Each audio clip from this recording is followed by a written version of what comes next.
संकल्प बामणकर.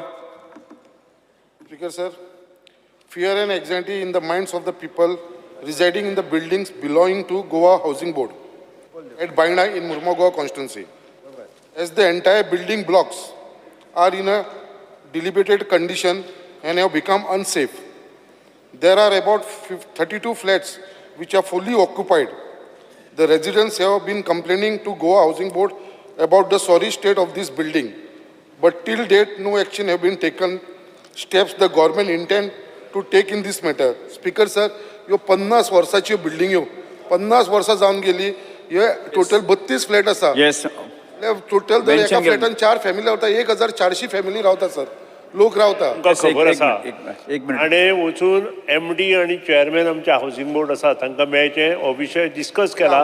तांकां डेव्हलप करपाक मेळचो ना, हाऊसिंग बोर्डान डेव्हलप करपाचें. सर ओनरशिप तुमच्याकडे आसा हाऊसिंग बोर्डाकडे ऑलरेडी रिप्रेझेंटेशन दिलेले आसा सर.